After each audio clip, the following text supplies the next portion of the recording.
And I want to welcome you all to this conversation.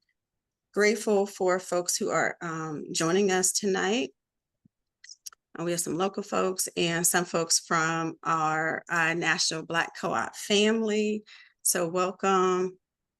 Folks are going to start coming into the room. I'm going to go ahead and share my screen.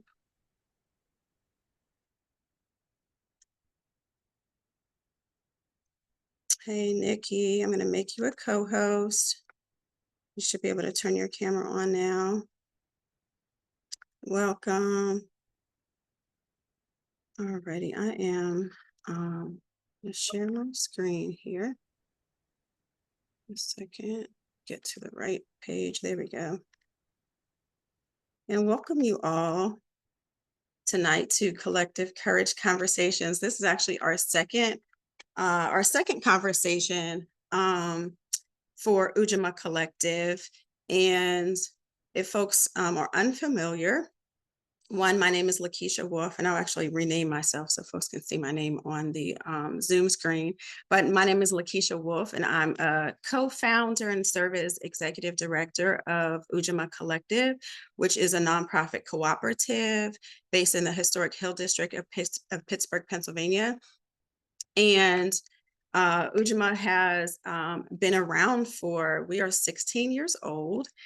We've been operating a shared retail store in the historic Hill District for Black artists and makers and creative entrepreneurs, specifically focused on Black women. So we have a membership of creative Black women. And been doing this work together for a long time. And so we've been growing over the years, really learning about what it means to really embody the principles of cooperation, right? It's really easy, I think, growing up in America because it's very American to say that you believe in something, but not to actually have the follow through and the practices that match the things that you say, right? We see that in American legal documents. We see that in broken contracts and treaties that this country has made, and we see the history of broken promises that this country has had with Black folks since emancipation, right? And so we have named this series Collective Courage. One is because there is a book called Collective Courage, which is a book that has collected the economic thought and practices of Black people, authored by Dr. Jessica Gordon Nemhard, who is a sister who is still alive, still in the ranks, still doing work. And she did a deep dive most of her professional career as a professor and as a researcher, and really looking at the ways in which Black folks have built community and the ways in which we have cooperated culturally, socially, and economically. And so Ujamaa, over our years of growing, connected to Dr. Jessica many years ago, and as she was actually finishing up writing that book, we were included towards the end of the book as a more modern example of Black cooperation, right, that has been going on since Black folks stepped foot on this land, right? And so, we want to big up Dr. Jessica. Let me move my thing here. There's a picture of her, a little bit blurry, a picture of the book, Collective Courage. The book is actually available at Ujamaa's boutique in the Hill District, right? And so Dr. Jessica says that one development strategy, right, for Black folks, right, for marginal, disadvantaged, underserved, and oppressed groups is to use economic cooperation and group solidarity to create businesses that provide meaningful work and income, greater control for workers, and the possibility of wealth creation, right? And we know that Black folks, historically, whether we have legalized that business through the state, right? We've been practicing cooperation, right? We actually would not be here if we didn't know how, right? And so having these collective courage conversations is really about us remembering who we are, and kind of us reclaiming that legacy that is ours, and also for us to really be re-inspired, and hopefully for us to do some of the healing work, some of the dismantling work that's necessary to get some of this old stuff that is connected to hyper individualism and white supremacy, that whole myth, right? And just the pieces of capitalism that we've internalized, right? Helping us to heal and really move those things outside of ourselves, to heal the harm that those systems have caused for us, right? And for us to be encouraged and inspired that we can do this work today, right? And we want to have these conversations because we want to uplift the work that is actually happening today, right? And so we bring together national folks and local folks who are doing work, who have been doing work, right? And for us to really hear those stories.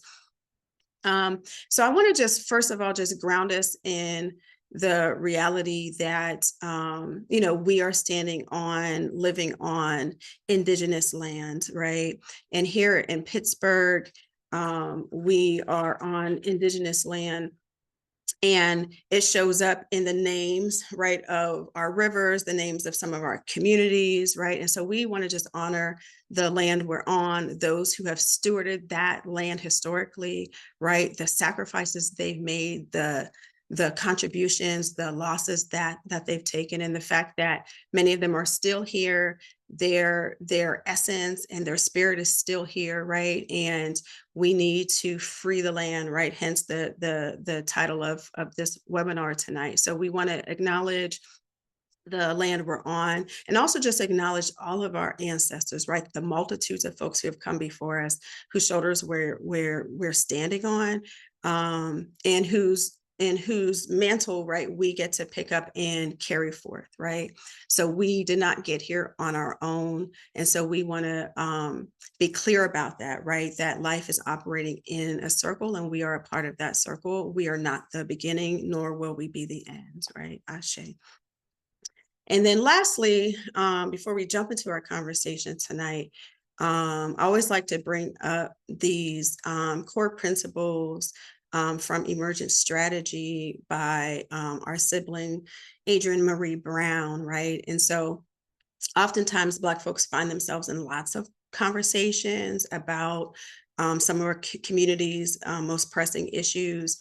And because we're riddled with a lot of propaganda and things that are in our ears, in our minds, and sometimes even have found their ways into our hearts, we can sometimes be very critical of ourselves, even when we're doing the work, right? And so these principles are really important because if we can ground into these principles, right, it just helps us be together. It helps us to offer grace to ourselves and to each other, right? Offering grace to our ancestors, right? That, for instance, never a failure, always a lesson, right? That there's things that our ancestors tried and maybe did not get perfectly right, but we get to learn from that and pick that up and keep it moving, right? And that the small is good and the small is the all, right? So the idea of fractals, right? In order to build something great, we have to start with the small, because what we can do in the small is representational of what we can do, right, as we grow, right? And ultimately for tonight, we just want to say that there is a conversation in this room that only these people can have, right? And tonight we're going to find it, we're going to discover it, and we are open for questions and answers. I have my comrade and teammate here, Sister Sheba Gittins, who will be helping to moderate the Q&A online here, but also for folks who are on Facebook Live with us and joining there. If there are questions and comments, particularly questions that you have, Sheba will gather those and share them, right? So that our panelists and our family who's here tonight can answer those questions, right? And we can have a really engaging conversation.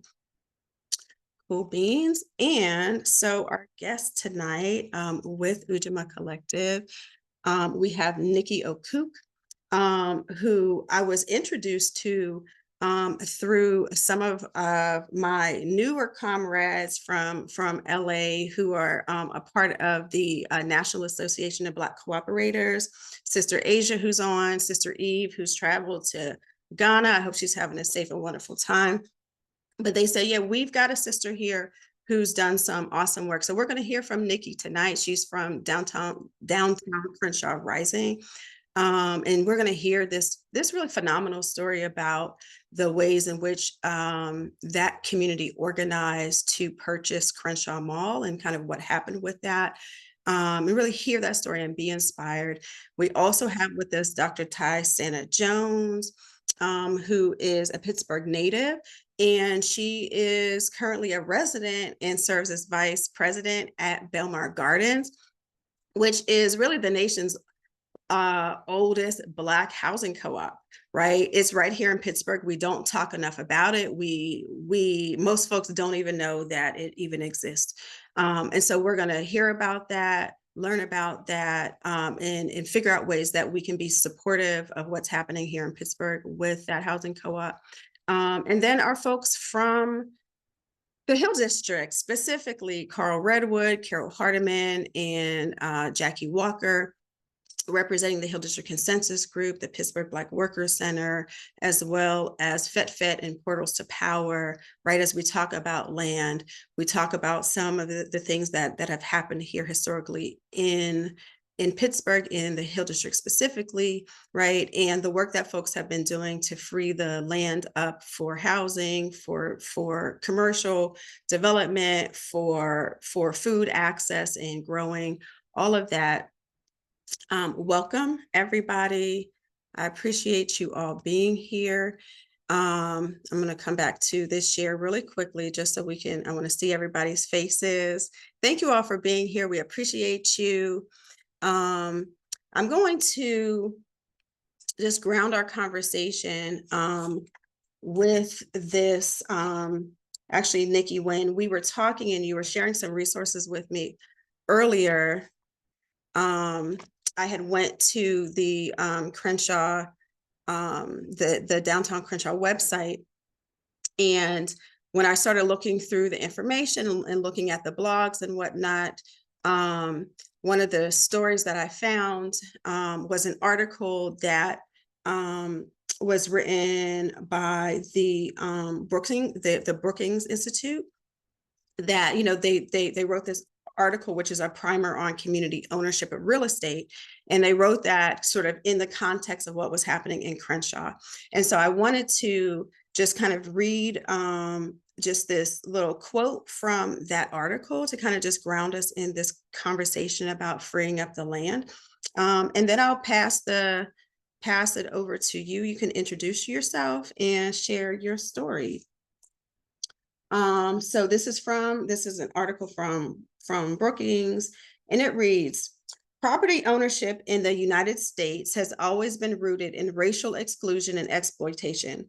From the theft of indigenous lands to slavery, racial housing covenants, predatory lending, the use of eminent domain for highway construction, and the systemic devaluation of Black residential assets.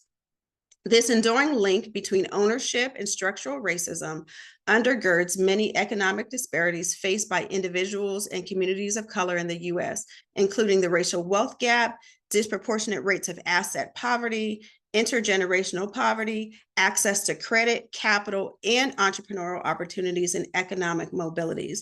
Yet, for as long as these inequities in wealth and ownership have tainted America's economic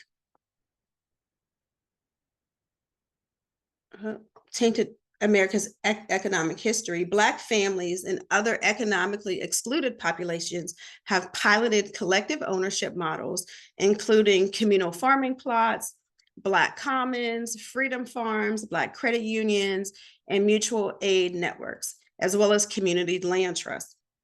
These models are not only about collective ownership of property, but also about fostering community self-reliance, community-led development, and redistributing power from exploitative systems, right? So it says, today, as we seek to recover, right, from the pandemic and folks kind of thinking about what happened there, right? But we know Black folks were struggling way before the pandemic, right? The interest in cooperative models has kind of surged, but the adoption of the model still remains elusive, right? And which is why we need to have these kinds of conversations.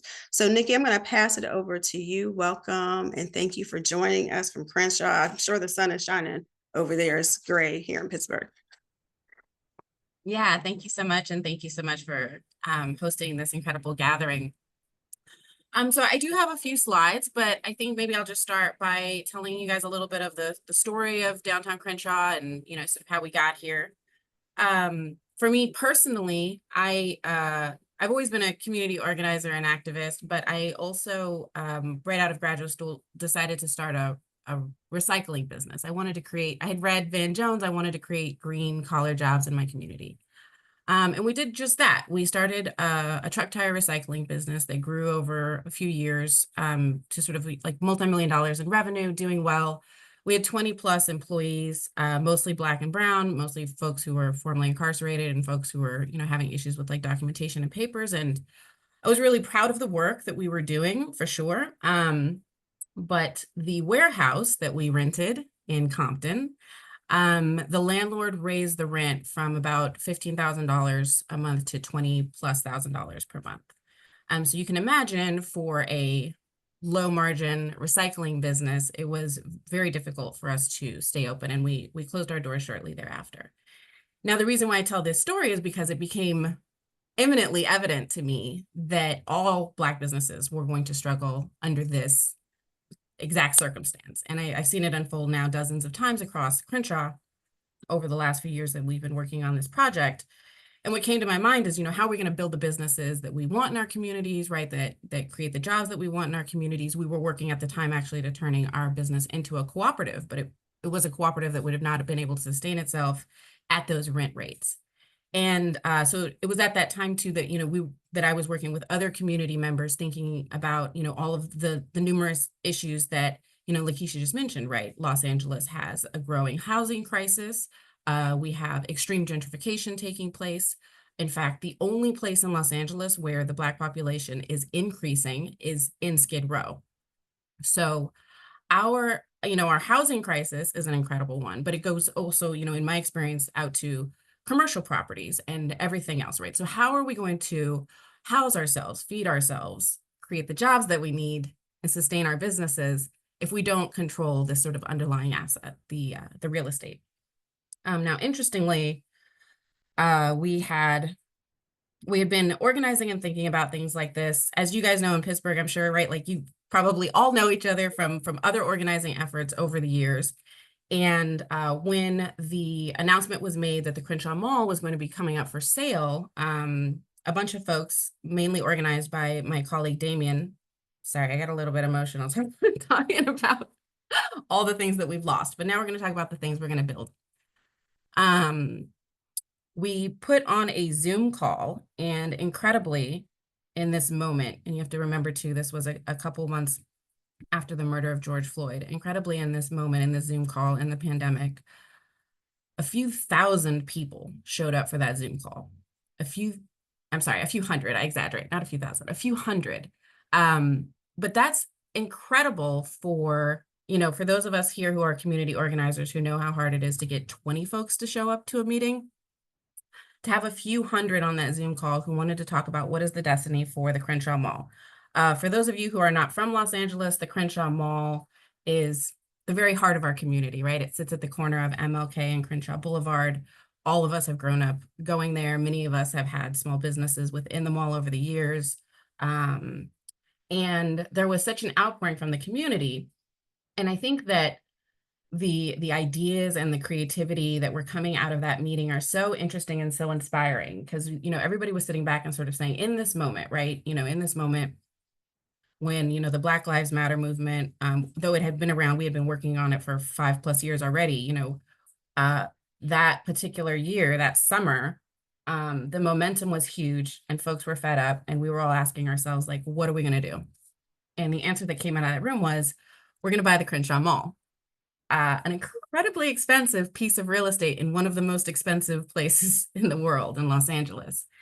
And the ideas for how we were going to do that really ran the gamut, all the way from like, are we going to be selling barbecue plates to raise this money, to aunties in the community who had homes saying that they would be willing to pull equity out of their homes in order to put it into a fund.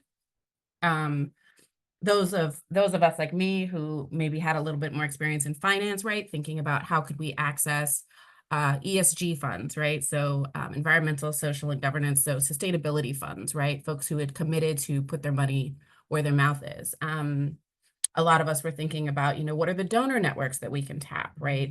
How, especially because in that moment, donors were having sort of a revelation about reparations and returning some of their ill-gotten wealth back to our communities. So there was just a whole, gamut of ideas of like, what could this look like? And wow, I didn't realize that just telling that story would bring up so many emotions for me, but here we are. And also what they wanted to do with the mall was really interesting, right? We had, folks who wanted everything from community farms, right, to community solar, to making sure that the businesses that were going to be in the mall were going to be community owned, that those businesses would even represent things like cooperatives, cooperative daycare facilities. We wanted affordable housing, right? So we had a huge plan to turn a big portion of the mall into affordable housing that would also be cooperatively owned, managed, held, and then rented to the community. So lots of really beautiful and amazing ideas emerged out of that. And we spent the next couple of years making that happen. We actually managed to raise an incredible amount of money. So we made an offer on the mall for close to $150 million, which we had secured through a lot of donor fundraising, some debt, and some partnerships. Unfortunately, the broker for the mall, Deutsche Bank, decided not to sell us the mall, but not because we did not have the highest offer. In fact, we did have the highest offer. They actually sold it to someone who made a slightly lower offer, and actually a very well-known Los Angeles local slumlord. So while we continued to fight that battle, we were not able to purchase the mall, but we went back to those partners and those donors and those folks that we had collaborated with and said, look, Crenshaw is being so rapidly gentrified. We really need to redeploy these funds in other ways. And many of them were generous enough to say, keep doing the work, right? The organizing work that you've done over this year and all of the creates like amazing activism. I mean, we were out there, we did mall takeovers, right? Community members came out and did pop-up farmers markets. There were 2 other previous bids to the mall. We managed to like scare off those investors so much with our activism, going so far as to protest outside of their homes. So, we had done all this amazing organizing and community building. And so with that, we have now developed what's called the Liberty Ecosystem and the Liberty Land Trust. So we have the Liberty Land Trust, which is actively using those funds to purchase both commercial and residential properties in the community. I think we've got close to a couple hundred doors now under ownership and management. So there were a couple of large apartment buildings that we acquired, a couple of commercial properties that are in Leimert Park area. And then a couple of vacant lots, which are also now being redeveloped in partnership to have affordable housing and retail. So that work is ongoing, an incredible work. And I'll go, so I've been working a lot on all things sort of cooperative, and I've been working specifically on some cooperative business development as well.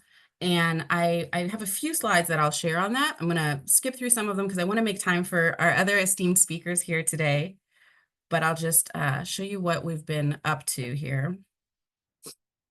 So as I mentioned, it is the downtown Crenshaw, which was the effort to purchase the mall.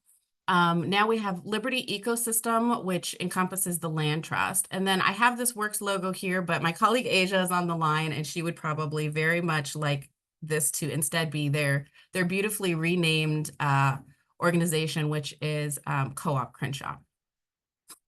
So, we are deeply rooted in Ubuntu. The principle of all of our work from the beginning was to be unapologetically Black. We are advocating for Black life and Black community. And our work is very much, thank you, Lakeisha, for introducing collective courage, right? It's always built on sort of the shoulders of our ancestors, right? So the Black community has this incredibly long tradition of cooperative liberatory work, dating all the way back to sort of like savings and loan circles that would actually, folks would help each other purchase themselves and their family members out of slavery. Going to some of the much larger sort of co-ops that you might be aware of, like the Farmers Alliance. And as you know, so much of this work was really embedded in some of our great thought leaders. And it all culminates in the book that you had just mentioned. Fannie Lou Hamer's is one of my favorite here, but there's just tons of great stories. I'm going to skip through these really quickly because I think everybody should just get the book and read Collective Courage if you want to hear the hundreds of incredible examples of the way Black folks have been using these tools and cooperative economics and liberatory practice. This is a little bit about the Black co-ops that exist now. This one in particular is right here in Los Angeles. But so here's the work that we're doing with downtown Crenshaw. Our principles are, of course, affordable housing, community resources, job training, access to locally grown food, green solutions, and worker-owned cooperatives. And as you mentioned, this is some of the coverage that we got sort of while we were doing that work, because, you know, while we're simultaneously fighting for the mall, we're also fighting for affordable housing, and then we're also fighting to maintain Black-owned businesses in our community. So it does definitely have sort of a three-pronged element. And this is the Liberty ecosystem as it exists now. I'll pause here for a minute so folks can look at it, and this is probably what folks will have the most questions about. But as I mentioned, the ecosystem includes the Liberty Community Land Trust. So this is where we purchase and actually hold land in trust. Liberty Economic Empowerment and this Liberty Impact Fund and the investment fund are still sort of under development as we figure out, you know, what are the ways that folks can invest and then see returns from their investment in the community. The Subway Coalition is our primary advocacy arm, right? These are the rabble rousers. These would be the folks who, like I said, were protesting outside of developers' homes. And you've got the mall campaign running here, as well as the Emoja Center, which is a facility that we have right in the heart of Leimert Park. As far as the co-op work that we've been going through, it started sort of years ago with a study group. I can't overemphasize, you know, sort of what Lakeisha brought up at the beginning about, you know, this sort of starting small and knowing that every bit counts, because it was within sort of these sort of like small reading and study groups and self-education about co-op principles that we were then able to sort of build out the coalition that would later go on to do something as big as buying the Crenshaw Mall. We've set up sort of a micro donation fund, and then we've been working really collaboratively with other cooperatives. So one point that's on here that I should point out, you guys are probably all familiar with this principle, is that cooperatives cooperate. So when we were, you know, going through this work, we were also reaching out and talking to other communities across the country who were doing similar work. You can think of folks doing it down in Jackson, folks in New York, North Carolina. There's a big group of cooperatives up in the Bay Area here in California called the Arizmendi Bakery Co-ops. And so Arizmendi Bakery Co-ops has been around since the 70s. And they've continued to grow and offer really great paying jobs to their employees, who now are employees of sort of 15 different bakeries across San Francisco and Oakland area. And so we were really working with them to talk about, you know, why is a bakery a great way to sort of start this cooperative education? And I know we're getting a little bit away from the land part here, but it does actually come back together. What we really learned from them was that the cooperative sort of bakery model really like allows us to do a few different things. Bakeries in themselves are public facing, right? You have people coming in and coming out, and you can talk to them constantly about what does it mean to work within a cooperative system. For the Arizmendi group, a lot of the places where they're putting in their bakeries, they are also buying the sites, right? They're buying the sites and they're building it out. And so they, from the spinoff of their initial bakeries, right, they do now have sort of like a real estate group, right, that owns property. And what's interesting is that they had to build out all of those sites. So they also now have a construction co-op that is spun off of that.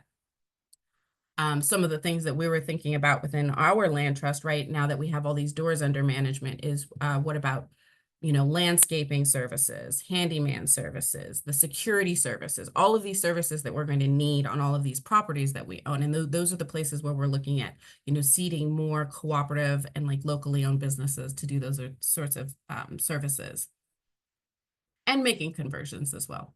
A lot of our work is built from the Mondragon model. Mondragon is a place in Spain, for those of you who are not aware, but the Mondragon model also similarly, while it's focused, people focus a lot on the businesses that they own, which are incredibly important because it all comes from the ability of these businesses in order to generate surplus, which then create both the need and the resources by which folks are able to then do things like acquire the property. And I know that feels and sounds a little bit like a chicken and an egg, because I started at the beginning saying it's really hard to build a business if you don't own the land. It's very hard to own the land if you can't build a business that is generating surplus for you. I almost said profit because that's what we always think of it. We always call it profit, but really what it is the surplus of our labor. And when we cooperatively own it, then we can invest the surplus of our labor into our greater cooperative ambitions. Now this has to do more with cooperative business building, so I'll stop sharing there because I know we want to talk today about land. But I hope that gives you a little bit of background of sort of like what we're thinking about in Los Angeles. And I mean, of course, the challenges that we're coming up against, right? Real estate is incredibly expensive, and we are constantly, being outbid by sort of corporate landlords, right? As happened with the mall, also happens with a lot of the other buildings and lots that we're looking at. What else can I tell you? I don't even have to tell you guys, right? Community organizing is hard. Cooperative organizing is hard too. But to some of the principles that Lakeisha rightly named for us in the beginning, it's like you do have to move at the speed of consensus. And that is just always an incredible challenge. Our bakery did have an initial setback, and some of our land acquisitions have also had setbacks, right? When there's disagreements within our group about how things can, should and can happen.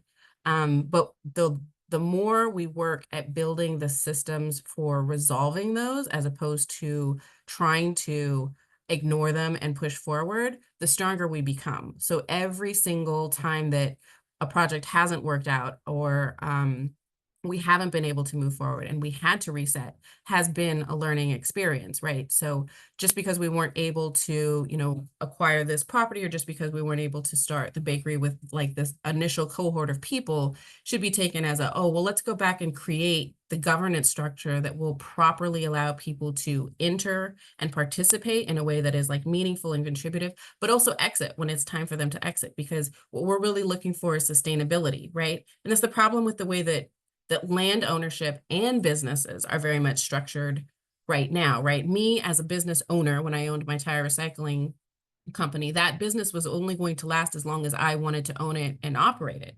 But once it's owned by the workers, then it can outlive all of us. It can go on for generations, right? And the same is true sometimes, when we're looking at the property in our communities. I'm sure you guys are seeing this as well, right?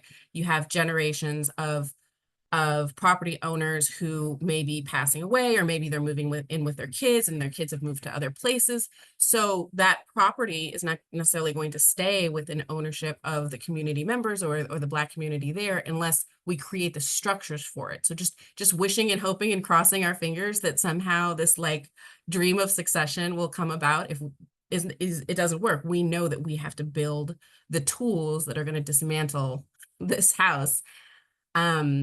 The same is true with many of the apartment buildings in Los Angeles now, right? We see all the time that some group of apartment buildings is owned by sort of an elder landlord who now, he's going to just sort of pass them on to his children, and his children want to sort of liquidate those assets as quickly as possible, sell them, or flip them into, much higher rent apartments, or demolish them and build luxury condos, as they love to do here in LA.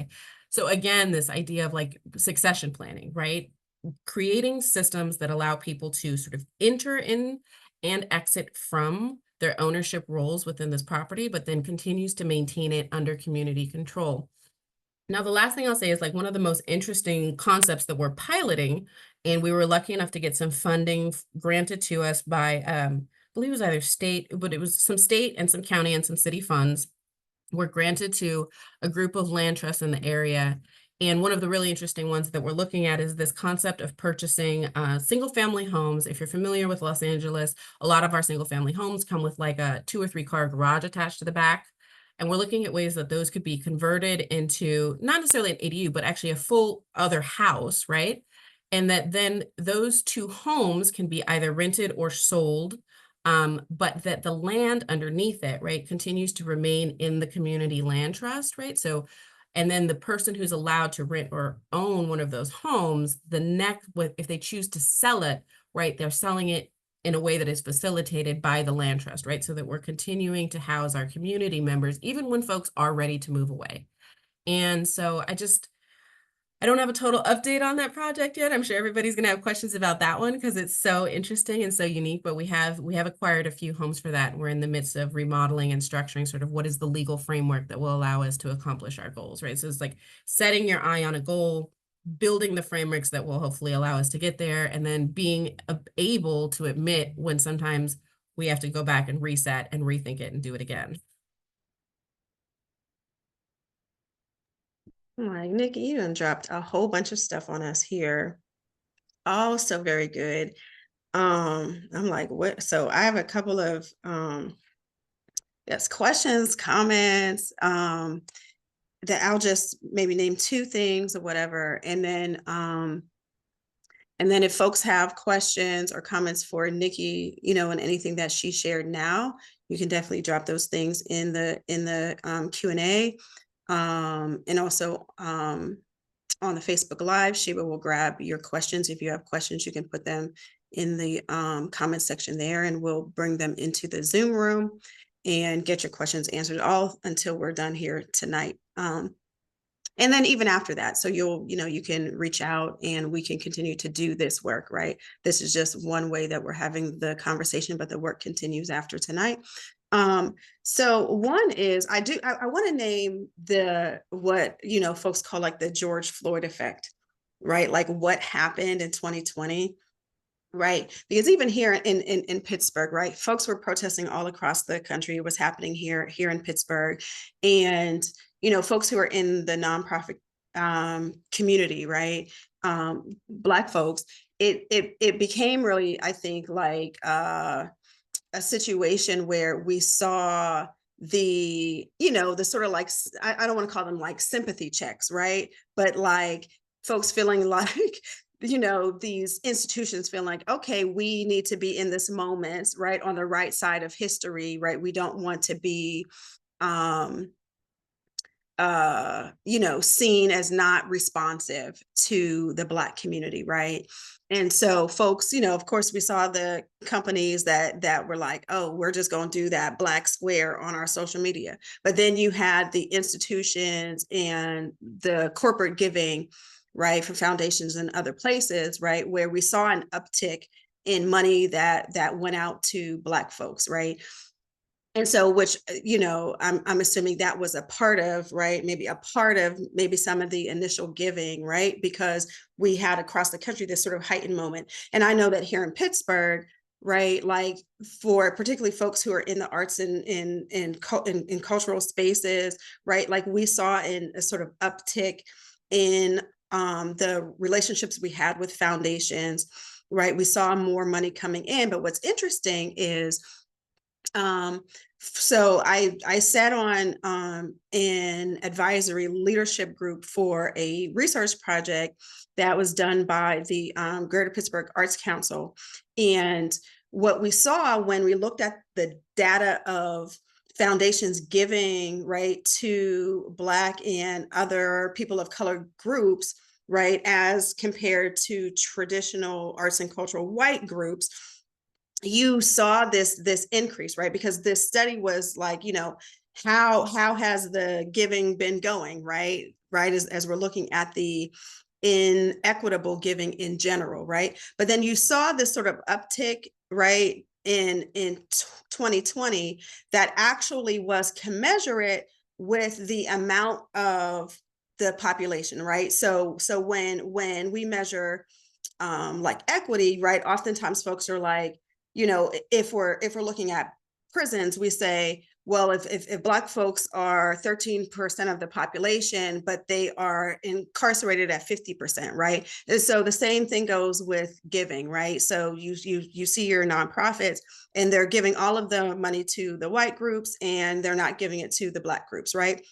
But in 2020, you literally saw this giving that actually became almost commensurate with the amount of the population of Black arts and cultural groups, right? But then right after that moment, that funding went right back down, right? And those institutions, right after the moment was over, right, of that George Floyd effect, right, they went straight back into the regular racist practices, right, of not giving. And so I say all of that to say is, what happened in terms of being able to raise $150 million after the George Floyd effect went away, right? Like, did it go away? And I know there's nuances, right, in all of these different geographic locations, but sort of what was the distinguishing factors, right, that played a difference in how you were able to continue to raise that money, that you could have the highest offer for the Crenshaw Mall?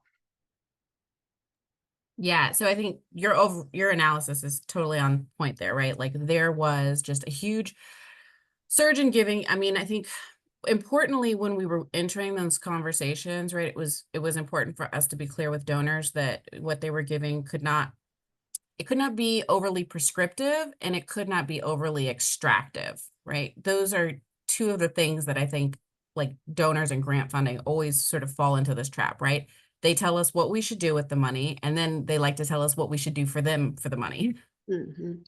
And so luckily because we were living in in George Floyd's halo, we were able to make those demands at that time. I don't know that we would be as successful in making those demands again today, to demand that the funding coming to us should be not prescriptive, right? Meaning that just because we didn't get the mall, now let's invest it in other things, and that it should be non-extractive, meaning like don't tell us that we should do, community workshops on whether or not we should buy them all. We've already done that, right? The work is done. You don't get to fund the part of the work that makes you the most comfortable.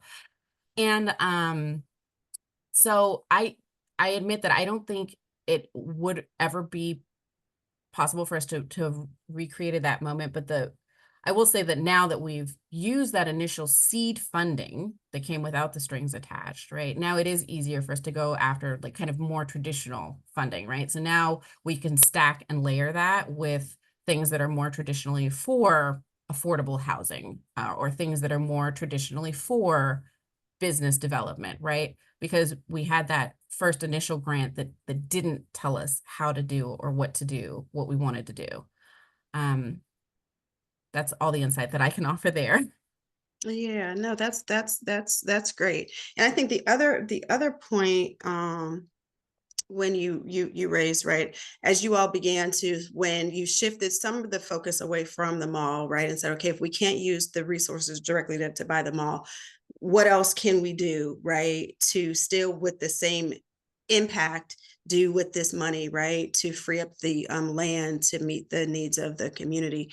And I like the fact that right, you mentioned, and this I think is what's most exciting, right, even though yes it takes, we have a lot of work that we have to do, right, because we have to figure out, as you said, like how to build these new systems of doing things while we're still inside of a system that's operating the way it's operating, right? And oftentimes we, consciously and unconsciously, I think, feel the pressure of white supremacy, capitalism, patriarchy, all of that hierarchical oppression, right?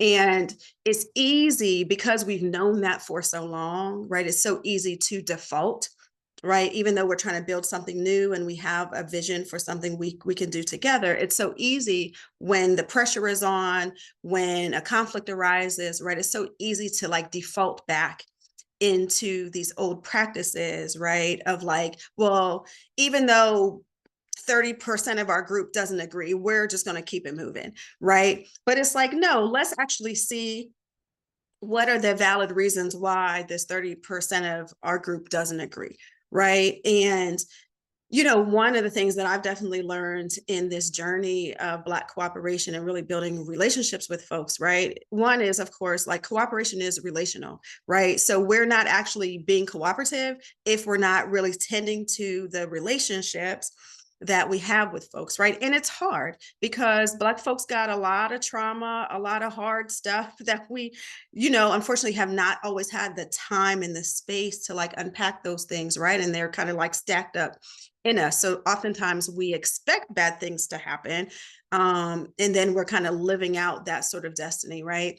But one of the things I've learned, right, in the process over the last couple of years is that, like when conflicts arise, that tension is there really to teach us a lesson, right? And so rather than us kind of shirk away from it, the tension is really like somebody's needs are not being met, right? And how can we dig in deeper to figure out, what those needs are, right? If we're if we're doing our best to stay true to the principal vision we have together, right? And that, I've learned that all of this economic cooperation that we want to have around these like material assets and financial assets, right, that like we can't really do that well if we don't engage in the cultural and social cooperation, right? Like all of that has to undergird then like these economic benefits that we get to enjoy, right, of lower rents, owning our labor, right, like not being exploited, right? We get to enjoy the benefits of not being exploited by being in practices that are dismantling the exploitation that sometimes shows up in our relationships, right? So I just wanted to name that. Yeah, I'll chime in, but sorry, I want other folks to have a chance to speak. But we had some really concrete examples that came out of downtown Crenshaw, right? So at the same time that we were like organizing to raise funding for the mall, there were a couple of other Black developers that are pretty well known here in Los Angeles. I mean, you already know, right? LA is the home of like Nipsey Hussle and right, like all of sort of these. And it was hard and challenging to distinguish, right, sort of the heart and soul of our work from what otherwise is just Black capitalism, right? Like we really had to set ourselves apart and say, like, this is a totally different system, right? We're not just saying, yes, we want a Black developer to own the mall. We're saying we want the community to own the mall. And that, I mean, so that continues to be a challenge within us, right? We would have to create the structures to be democratic. Now, a really wise person at the Arizmendi Bakeries, when they were first teaching us about how they organize themselves, they have sort of these subcommittees that every employee has to rotate through. But one of those subcommittees is conflict resolution. And she said, this is the one nobody wants to be on, and it is the most important one. But it's because like nobody wants an HR department until you need an HR department. And I think that we learned that too, right? As we sort of went through this, like this establishing the bakery and like other cooperative businesses, it was like we had to teach ourselves through this learning process, like delinking from Black capitalism and falling into the traps of like, yes, you could just put like Black faces in high places, but you'll just end up with sort of the same sort of results unless we're creating the structures again that allow for like conflict resolution, and then again like allow for people to enter and like exit the space peacefully, right? And this idea of like maybe this is a place I don't want to work anymore, but that's fine. That doesn't mean you're no longer a community member or no longer like a valued participant. It's I just love everything you said. I'm not sure that I'm summarizing everything great here, but those were the sort of two examples that really came to mind for me is that, building conflict resolution mechanisms into your movement is going to be fundamental. And somebody told me that at the beginning, and I didn't believe them until I had to do it myself. But then again, like really distinguishing ourselves from sort of the other organizations that were trying to do, they were, advertised trying to accomplish a similar goal, but it's not because our goal is to overthrow the system. Right. Thank you for that. Thank you for that. I'm gonna ask Dr. Tyi-Sanna Jones to get on the mic a little bit. So Nikki talked about that the Liberty ecosystem, right, in their land trust, started buying up some buildings and started buying up some doors, as you say, right? The mixture of commercial and apartments and all of that in some houses. And so let's talk about Belmar Gardens. Where is it in Pittsburgh, right? And what is this story, right, of this Black housing co-op, really the oldest Black housing co-op in the nation, is in Pittsburgh, and people don't know. So let's talk about it. Thank you for joining us. Absolutely. Thank you. I have notes. I feel like I'm back in grad school. I'm just like, oh my God, I can't stop taking notes. Like I can just sit with you and listen, Nikki. I'm so excited. I'm like, when can I get to LA? So many things. But Belmar Garden was a gift. I moved here. I moved back home 3 years ago. I tell people that my parents needed supervision. So I moved back to Pittsburgh and I needed to be close. I grew up on the north side of Pittsburgh, and people from here know that people don't go from north to east to west. So I went from north to east because my parents needed to live somewhere that had that was accessible. As far as they were getting older, I grew up in a historic. I grew up in a neighborhood that has the highest historic homes in a Black neighborhood. So I grew up in Manchester. So Manchester's a part of the north side. So I grew up there in a 3-story Victorian. And as my parents, I would come home and the TV room went from being on the 3rd floor to the 1st floor. So it was like, oh, I see you're getting old. You don't want to hit them steps anymore. So as they start looking for places to live, there was nowhere accessible in the community that I grew up in. So they're on the east side. So me moving home, I too needed to be on the east side. A friend of mine lived over here and he said, come check it out, get your name on a list. Okay, what is a co-op? Tell me more. I mean, I can be a member to the East End Co-op, the food co-op. I get a little discount 3 times a year, but what does it mean to live in a co-op? So as I learned more about it, I got super excited, and then I got caught on the list and I got my space. So the history in Belmar is really awesome. We are now celebrating, we're in the month of the 70th anniversary of the first shareholders who moved into Belmar in 1954. And so this project was a brainchild of Mrs. Robert Van, who was the editor-in-chief at the Pittsburgh Courier. And so she decided to sponsor a housing development really specifically focused on middle income African Americans who had the money, but based upon racism and redlining and all the other cool things happening to Black people at the time, couldn't find homes and couldn't live anywhere that they wanted to live and really build a community outside of where they actually were. So they were looking for, how do we do this together collectively so that we can create a community for middle income Black people, upwardly mobile Black folks that want to live and grow together. So Belmar Gardens was kind of like birthed through her. She reached out to a developer in New York, in Jamaica, Queens, who has it was a co-op there called the Merrick Park Gardens. And so that same developer came to Pittsburgh, they got together, they found this space. This area is, I'm trying to think how many, I think it's 13 acres. But there are 118 units here in Belmar. 100 of them are 2-bedroom, 1-baths, and 18 of them are 3-bedroom, 1-baths. And they had a mortgage burning in August of 1995, where they paid off a $1,012,900 mortgage in 1995. So since then, we went from being shareholders. They changed the language just a little bit from, we don't have stocks anymore. They went from being stockholders to now we use the terminology shareholders. So everyone who moves into Belmar has an equal amount of shares.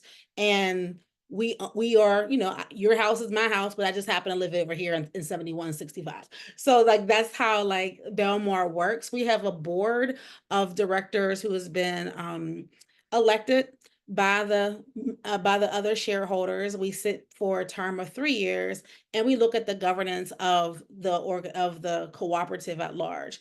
The cooperative is set up as a for-profit, but there is no profit to be had. We have a little bit of money saved aside for fixing things, and we have a property manager.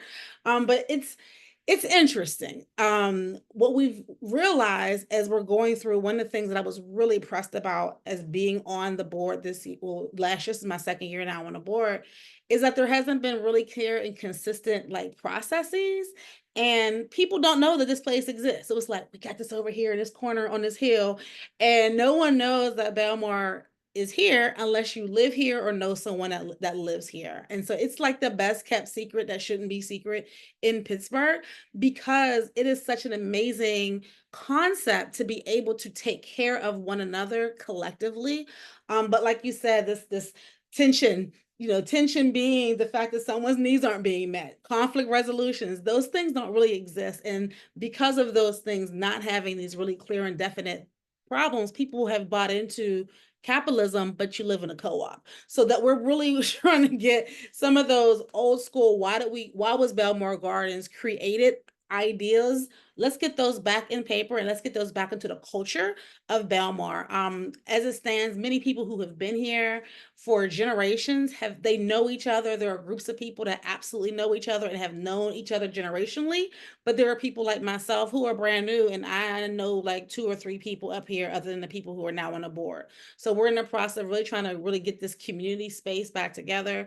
For our annual meeting, we'll be having some folks, we do everything on Zoom now, but we decided we're going to have a few of us actually in the meeting so that some of the folks can just come over to the office and sit and watch the meetings, and we can do it together. One of the other concerns here, there's no one place where we can meet. Our community center that is closest to us is essentially condemned, except when it's time to vote. So there's those small things as far as where do we get together to really work and be in community and to governance, we're working on that. Other concerns right now are looking at how do we look at some collective or some creative funding sources. One of the things we notice is that we're bringing people in, coming into Belmar. I bought my house essentially as is. The problem with that is I spent between 12 and 15 to buy my unit, but I just sold a house in Baltimore. So I had money to fix it, make it right. It was not right when I bought it, but there was no way I could it wasn't to me livable, but I had money to do it. A lot of people don't have that additional money to do it. I got my electricians in here to bring it up to code. I mean, I did all types of things to get it to where it needed to be up to code. But now we're looking at selling it or getting our shareholders to come in with it already up to code. The problem is, who has $30,000 just sitting around to pay for a unit? So now we're really starting to look into some creative ways for financing. How do we get people able to buy a unit or to come into the cooperative? So we're just trying to make sure that people are coming in, they're getting a fair rate, and we're able to offer affordable housing for the community that we were actually established for. So there's like some ongoing things that we're really trying to work through as it pertains to maintenance. I'm looking at some creative financing. We need a capital improvement plan yesterday for we're 70 years in, and it just needs some love. There's some places that just need some love because they've been used for 70 years. So looking into those things and making people know that this exists. One of the things that we were talking about the pre-show was the fact that this land, we don't own a land that we're on. We are one of those folks, they signed a 99-year land lease. We don't own our land though, and we're at 70 years. So we don't really know what happens on year 99 as it pertains to what happens to Belmar Garden. Well, we have the option to continue that this land lease, or will we have the option to buy, and we'll be in a position to buy that land if in fact that is an option. So these are things that the current board is really thinking about, because we realize that 99 years is just around the corner if we're celebrating 70 right now. And I'll just stop there. Well, thank you so much for sharing that. I'm looking at the Belmar Gardens website, which is just belmargardens.com. If anybody wants to visit that site, it has the history on there. It says that this housing co-op received a FHA mortgage, right? And so that's how you all were able to get this land. So you were able to, the founders were able to secure a federally backed mortgage in order to purchase this land, which was hard to do. particularly in the 50s. But so I want to just get into, so it says that, and you can tell me if this is still 118 units. It's still 118 units built on 17 acres, right? You have, it says, including 105 room, 2-bedroom units and 18 6-room, 3-bedroom units, right? And this is garages. Each of the units have garages. Mhm. One has a garage or storage, however you choose to use Right. those. And this is in the, and this isn't, and this for Pittsburgh people, Belmar Gardens is in 15206, right? Yes. And we see what's happening in 15206, right? I want to buy a house. I know a lot of people want to be on the East End. There's a lot of Black folks historically, right, who, when the Hill District was ran through by the government in the Lower Hill, right? That's what really established a lot more Black folks moving out towards the East End, right? That's how Homewood became extra Blackity Black, but also a lot of those other communities, right? But it's interesting because today most folks would not be able to, not only just low income, but even, you know, like middle income families, Black families would not be able to purchase property in 15206 today, Nope, it would right? not. It's almost impossible. It is. And so what's interesting is we're 15206, but right beside us, because depending upon the way the code is set down, we're Lincoln, Larmer, Belmar is the name of our community. So we're within Belmar. So if you're looking at Larmer or Lincoln, they have their houses, and I don't know what their zip code is, but their average home is $11,000 compared to a home in Which Manchester. means that It's $200,000. right.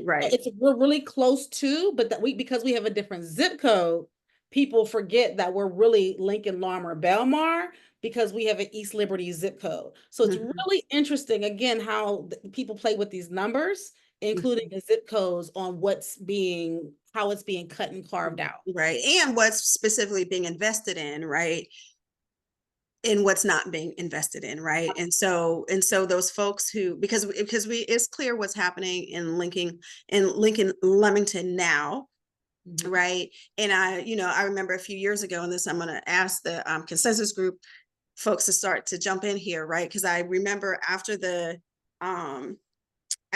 Hill Consensus Group was created, right, not too long ago, the Larmer Consensus Group was created, right, because they started to experience the pressure, right? They saw the changes, the impending changes that were coming, right, particularly in terms of what happened specifically in East Liberty, right, with Bakery Square and all of that, right? So it's really why, like these community governance models are so important, right? Because that is a form of cooperation, right? So when we talk about cultural and social cooperation, that is one example, right? That can result that if we can get to a place where we can align our values, then the social cooperation is that we create the systems to begin to govern ourselves, right? And be able to make our own decisions together, right? But to your point, and I think to Niki's point earlier, right? This idea of of really getting caught up in Black capitalism, right? That oftentimes, and I feel like this is just, it's obviously an issue across the country, right? But we see it hard and heavy here in Pittsburgh, that because the racism is just the kind of racism we have here, that we oftentimes feel like if we just get a Black person to do it, but we're not actually disrupting the system of power. We're just saying, still give this hierarchical power to a Black person, right? But if that Black person is not doing the necessary cooperative, like relational work with the community that they're serving, right? If they're not dismantling the hierarchical powers, right, that come with just assuming the power roles that already exist, right? We're just doing the same thing, right? It's like white supremacy and blackface, right? Absolutely. Yeah. And so we have to be very, very careful about that, right? And we offer grace, right, to our community, because we know that it's important to have Black people doing some things, right, in these roles, but we have to be very clear about the fact that that is not the end all be all, right? So while, you know, we're in this election season, right, it's really important that we don't see Trump in office, but it's also really important that we're not confused about the fact that Kamala Harris is going to be about Black liberation, right? And making sure that we have the kind of shared power and access to land and resources in the ways in which we need to, right? We recognize that there's some things she might help us avoid not seeing blatantly happen, right? Like we might see under Trump, but it does not mean that this country is going to change policies and practices, right? And make a repair on the history, right? And the current reality of what people are, you know, currently experiencing, right? So we just got to be real clear about that, because oftentimes we get caught up in the idea of Black leadership, but we're not actually clear about the principles, right, of our leadership when we get into those spaces and places. Carol and Jackie and Carl, right? Let's have y'all jump into the conversation. Carl, can you talk to us a little bit about, you know, and thinking about the, you know, Belmar Gardens? Can you talk about some of the policies, right, that were nationwide policies, but impacted Pittsburgh specifically, right?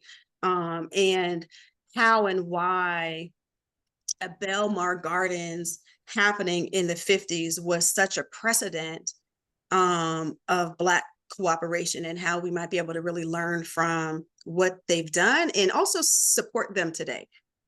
Yeah, I just want to mention like Belmar Gardens is really unique.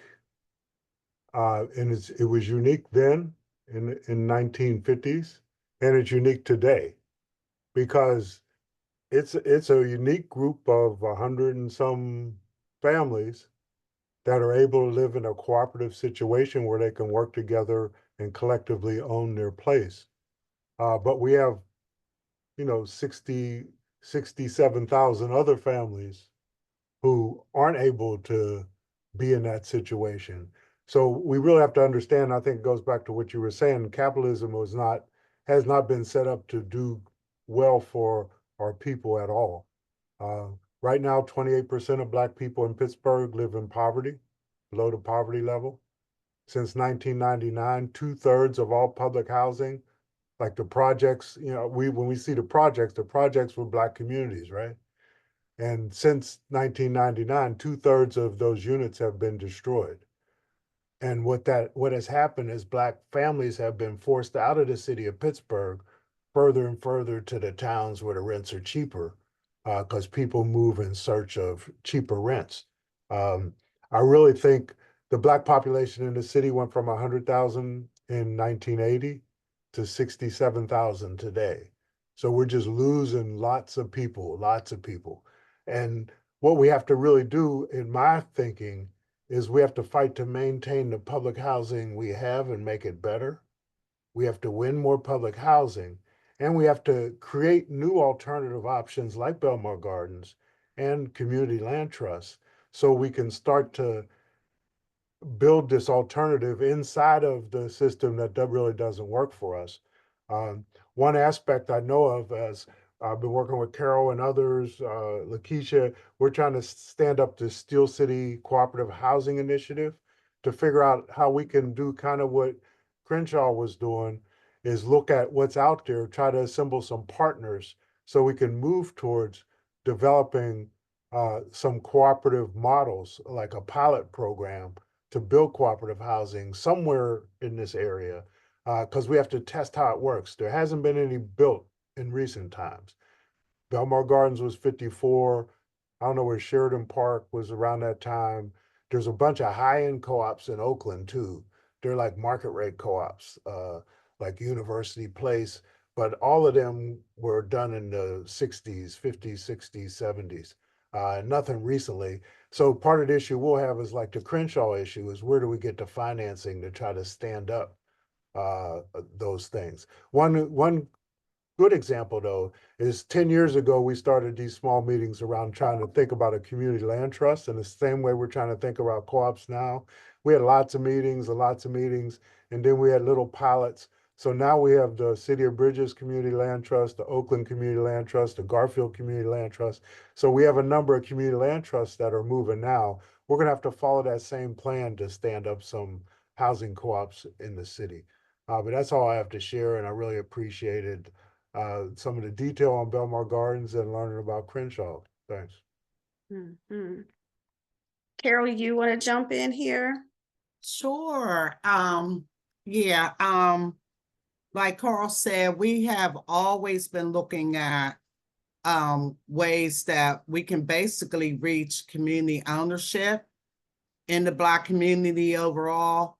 I think where we kind of miss some of the our measurements, we miss the social aspect, right? Because we know our community has so much trauma and was left out of so many things, right? In particular, building wealth, right? But it's not so much wealth where the tangible wealth, it's the wealth of people, right? We kind of leave out building the people up, right? And so, yeah, it's real interesting because we know that's in our DNA and we know that's where we come from. And it's the way we've been taught for generations and generations. But, you know, I think a lot of things too, it's a lot of noise in the atmosphere, right? Between your social media, your TVs, and just everything to take people off their square. And so I think relationships, like Lakeisha said, regardless of what, is very, very important because, yeah, some people might say, oh, well, cooperatives, well, we're not saying cooperatives are for everybody, but it's a mindset that Black people can get on board together versus them always looking for one particular leader. Like I always say, nobody died and left nobody czar, right? We have to do this all together and not be so dependent on one set principle, one set person, and so on and so on. So yeah, and I think another issue is, you know, the public land that really is owned by us and our ancestors labored for free.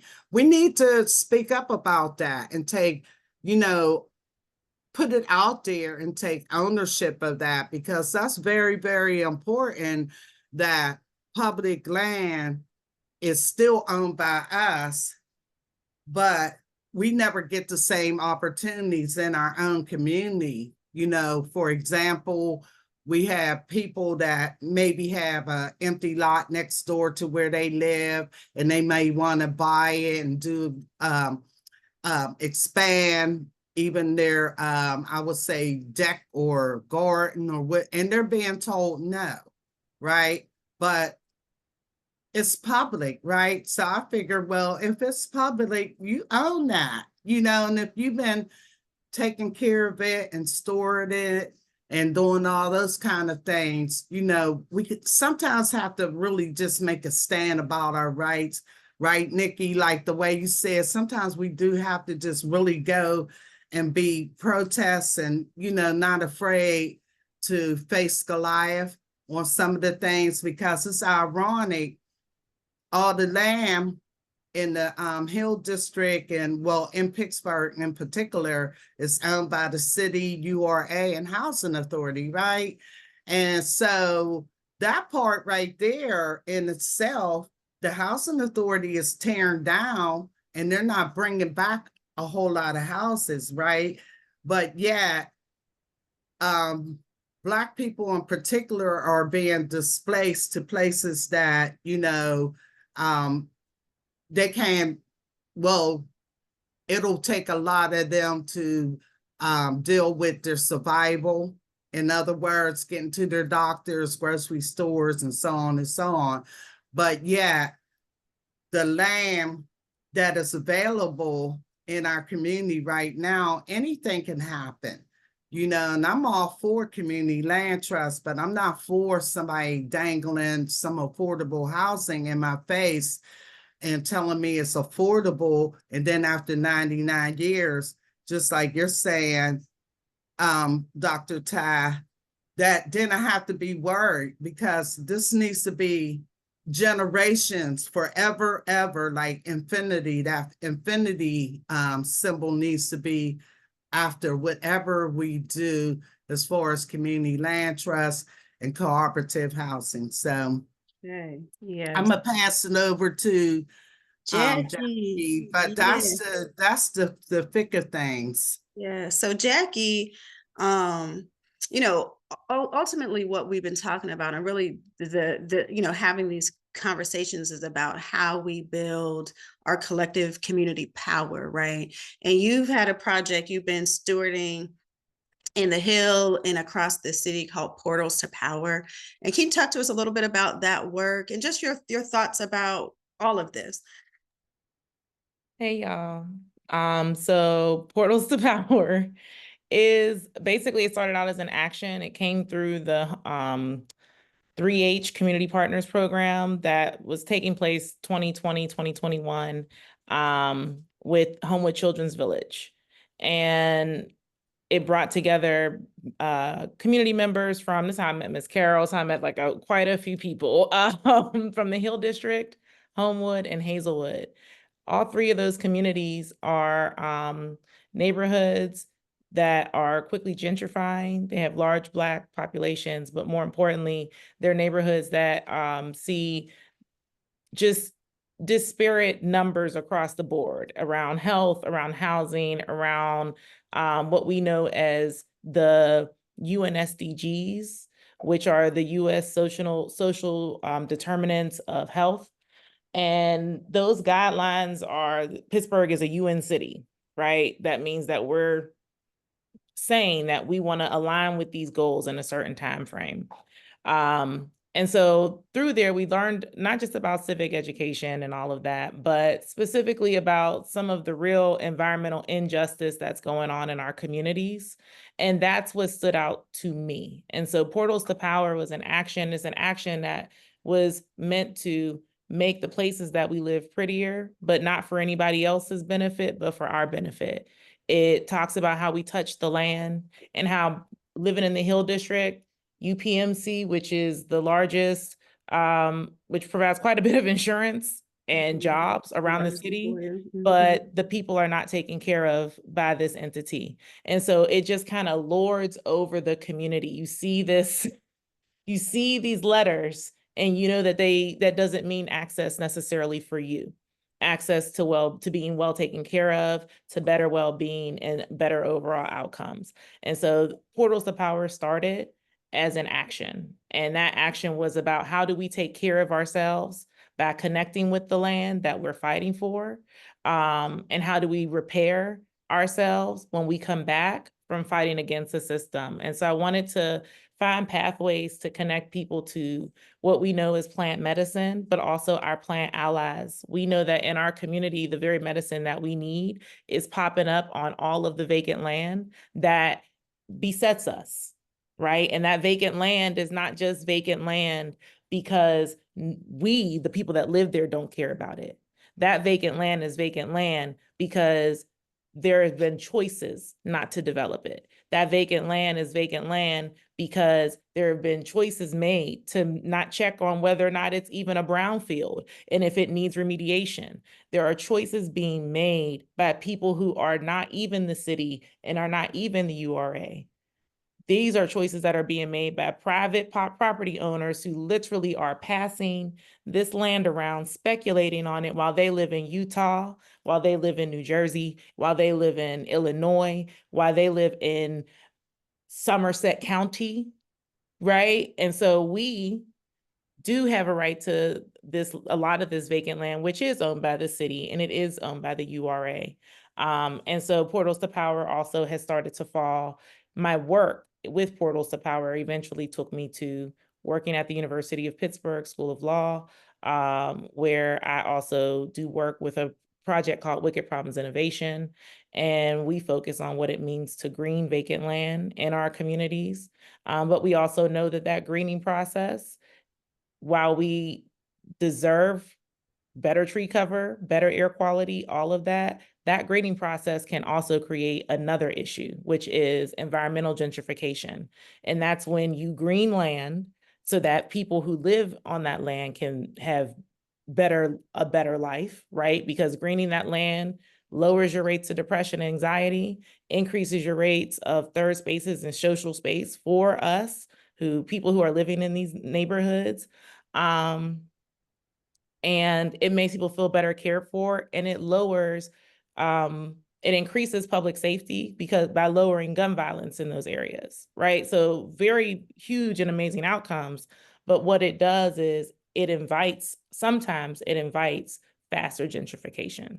So that is what the scope of my work looks like. We look at land trusts, we look at land banks, we look at co-ops, and we've been working with Ms. Carroll and the consensus group to figure out how we develop a framework. And the thing that keeps coming up is I just came back from the Reclaiming Vacant Properties conference in St. Louis, which if y'all are into vacant land policy, that's a conference you just need to be at. I'm not even like, if you need to nerd out, that is the place to do it.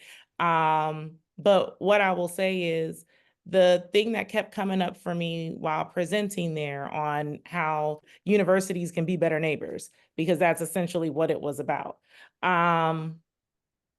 What keeps coming up for me is that culture eats strategy for breakfast every day.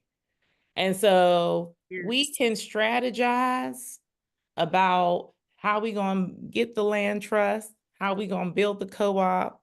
We could have the best laid plans, but if the people are not ready to receive it, which is what Ms. Carroll is talking about, we need a culture of trust. We need a culture of care. And one of the questions I saw in the Q&A was, how do we start these little mini co-ops now? And what I say is, we should be in practice. We should have a culture of practice right now about how we intend to care for each other, to Niki's point, how we intend to resolve conflict, because figuring out governance while you're building the plane, right? Like flying while building the plane it's a part of it, it's intense, but I think if we're practicing in community with each other, a culture of care, a culture of Ubuntu, a culture of conflict resolution, a culture of Ujamaa and Umoja. Don't get me started, okay? And No, I'm like, get Kagalia. back up, sis, If get back up. if we're doing that, when we have the funding, like I think when we're building the culture and we're teaching the culture, that is the sustainability plan, right? It's when we're not teaching the culture and expecting young people and expecting old people and expecting middle-aged people to just fall in line and suddenly be in a functional community and that everything's going to be okay. And we're all going to agree that, yes, it makes sense to get the boiler fixed because we all need it to be warm up in here.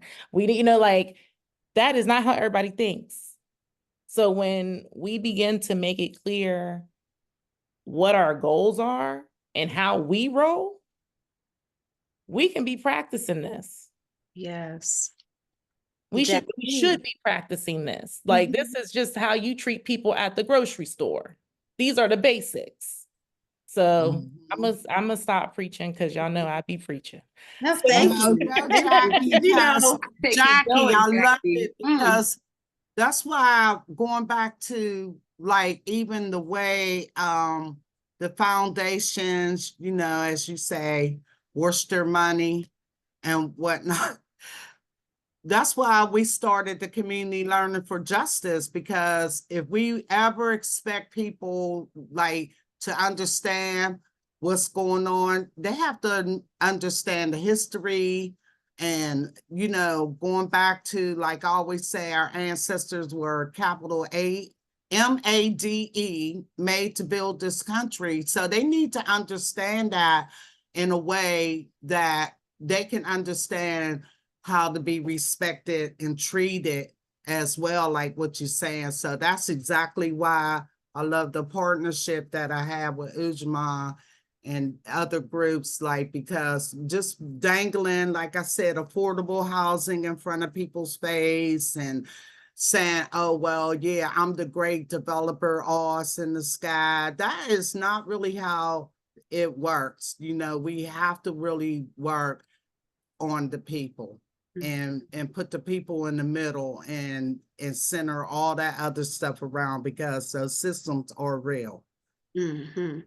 And, you know, I want to big up, you know, all of the Black folks here in Pittsburgh who are doing land work, right? Who are out here growing food, who are out here stewarding land, vacant land, whether they own it, the community owns it, whoever owns it, right? And who are practicing care of the land, right? Because care of the land goes hand in hand with the care of other human beings, right? And, you know, I always say that, you know, and there is a science behind this. I just can't tell you what it's called, right? In this moment.